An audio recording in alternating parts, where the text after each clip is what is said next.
요즘 중형 SUV라고 하면 가족들의 편안함을 위한 패밀리카의 이미지가 강하지만 제가 어릴 때까지만 해도 크고 높은 차들은 터프한 남자들이 와일드하고 거친 차로 보였었네요. 그리고 그 거친 차들이 정점에 있던 최상위 포식자가 오늘의 주인공이에요.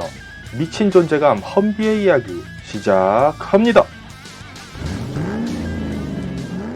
때는 1960년대 미군은 2차 세계대전 때부터 미친듯이 찍어낸 윌리스 지프와 포드의 M151의 단점을 보완하기 위해 고민하고 있었어요. 오래 쓰기도 했고 너무 작아서 적재량도 얼마 안되고 중화기 장착 시 전복사고도 잦았기 때문에 1970년대 들어서면서 상용차를 군용으로 부분 변경한 CU-CV 등등의 다양한 차들을 잡히는 대로 사다 써봤지만 딱히 마음에 드는 차가 없었고, 이런 다양한 차들을 운용하는 건 부품 조달 등 유지 보수의 측면에서 전투력 손실로 이어질 수도 있었지요. 그래서인지 미군은 이때부터 이런 문제를 한방에 해결할 강력한 한 대의 차, 만능의 전천후차에 집착하기 시작한 것으로 보여요.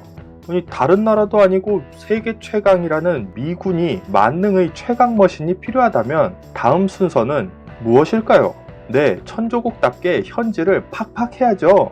돈보따리를 챙겨들고 미군이 찾아간 곳은 강력한 차를 원하는 부자들이 가는 곳, 바로 람보르기니였어요. 미군의 개발 의뢰를 람보가 받아들이면서 미군에게 SS급의 현질차가 딱 뜨면 가차템이 아니죠. 1977년 미군은 돈지랄의 결과물을 받게 되는데 5.9L V8 엔진을 람보답게 뒤에다가 팍 찔러 넣은 리어 엔진의 치타라는 프로토타입이었고, 차량 후미에 박아둔 거대한 엔진 덕분에 오프로드에서 지나친 오버스티어 성향을 보이며 이 시절 람보르기니의 참맛을 우려낸 이 차에 미군은 크게 실망하여 프로젝트는 엎어지게 되어, 여담이지만 람보르기니는 치타를 만든 경험을 살려서 이후 LM002라는 프론트 엔진, 지들이 팔 거는 프론트 엔진의 오프로더로 아랍 지방에서 꿀을 빨았다고 하니 람보르기니가 미군을 상대로 먹튀를 시전한 건 빼박이 켄트, 반박이 불가한 것으로 보이네요. 아무튼 이탈리아에서 통수가 탈탈 털린 미군은 군수 사업을 외국 기업에 맡기지 말아야 한다고 그제서야 깨달았는지 자국 기업들을 상대로 공개 입찰에 나서게 돼요.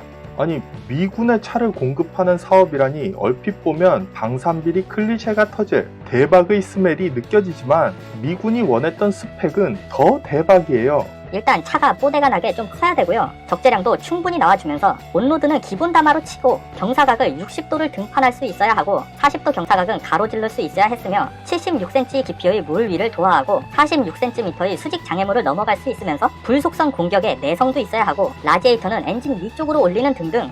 미국의 요구 조건은 까다로웠어요.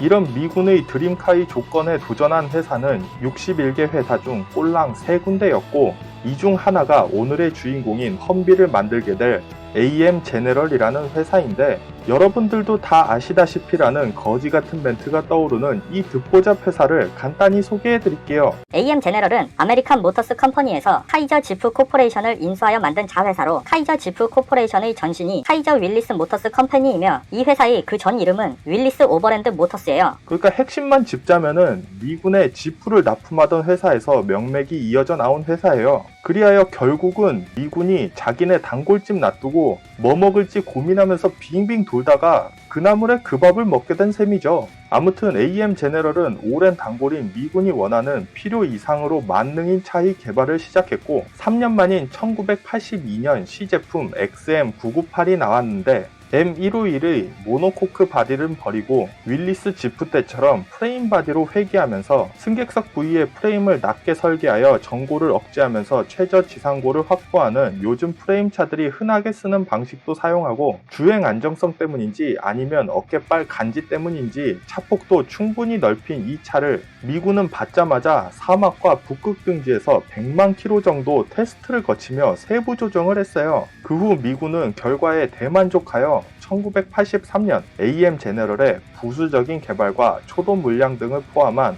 55,000대에 대한 10억 달러 이상의 계약을 체결. 그리하여 1985년 마침내 험비가 데뷔하게 되지요. 정식 명칭은 High Mobility Multipurpose Wheels Vehicle, 줄여서 HMV인데 이처럼 장명이 하도 그지 같다 보니 험비라고 하는 한국군으로 치면 두돈방 같은 애칭으로 더 많이 불리며, 모델에 따라 스펙이 좀 많이 다르긴 하지만 6.2 디젤, 6.3 가솔린 V8 엔진을 기반으로 3단 혹은 4단 오토미션을 조합하여 아반떼의 2배에서 3배 가까이 무거운 3톤가량의 차량을 90km 정도의 속도로 달리게 했어요. 거기에 봉고처럼 1톤 이상의 적재도 가능했고, 전폭은 2m 16cm로 렉스턴 스포츠칸보다 20cm가량 넓었지만 전장은 50cm 이상 짧고 전고는 높았을 때 기준으로 거의 비슷했던 것 같아요. 연비는 4km 정도이며, 눈썰미 좋은 분들은 아시겠지만 지프의 친형제답게 전면에 세븐 슬롯 그릴이라는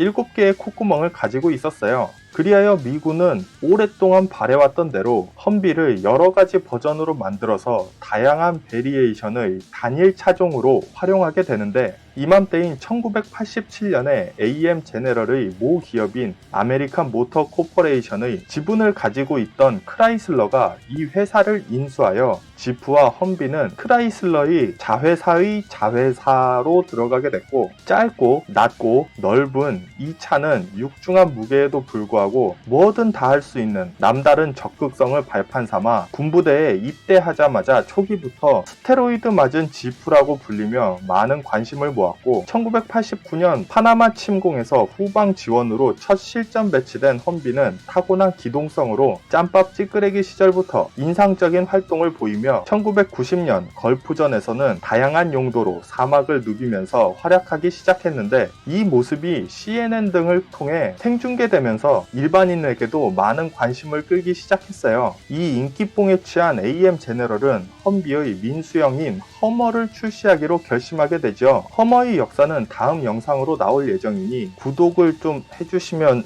감사하겠고요. 험비의 이야기를 마저 하자면, 허우대 하나는 끝장나는 험비에게도 약점이 있었으니 그것은 바로 무기보다 방어력이 약하다는 거였는데요. 영화 블랙호크 다운으로 유명한 모가디시 전투 등등 부실한 장갑으로 인해서 인명피해가 나자 1996년 미군은 방일업을 찍게 되는데, M1114 등등의 방일업 모델들은 6.5리터 터보 디젤에 강화된 장갑, 방탄 유리와 에어컨 등 편의시설도 들어갔으며 중량이 늘어난 만큼 서스펜션도 강화되었다고 해요. 이 차들은 발칸반도 등지에서 또 사용되었고, 2003년 이라크 전쟁에서 사제 폭발물이 널리 사용되면서 이에 대응하기 위해서 미군은 다급하게 방 2업을 찍었는데, 너무 늘어난 장갑의 무게와 중화기 포탑의 방벽 등이 차량의 주행 안정성을 훼손하면서 미군은 험비의 방업이 더 이상은 무리라고 느끼게 되고, 기동성보다는 방어력이 더 요구되는 작전지에서는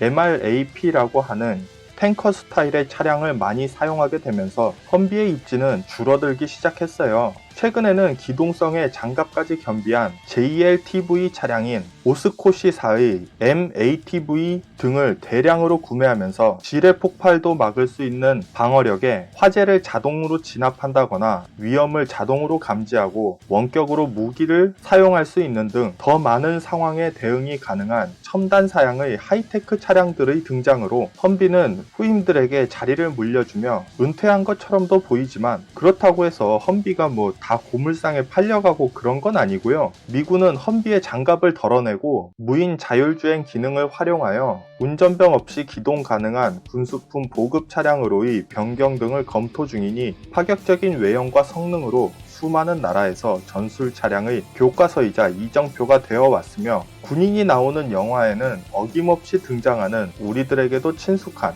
험비의 말년병장 생활은 한동안은 계속될 수도 있을 것 같네요.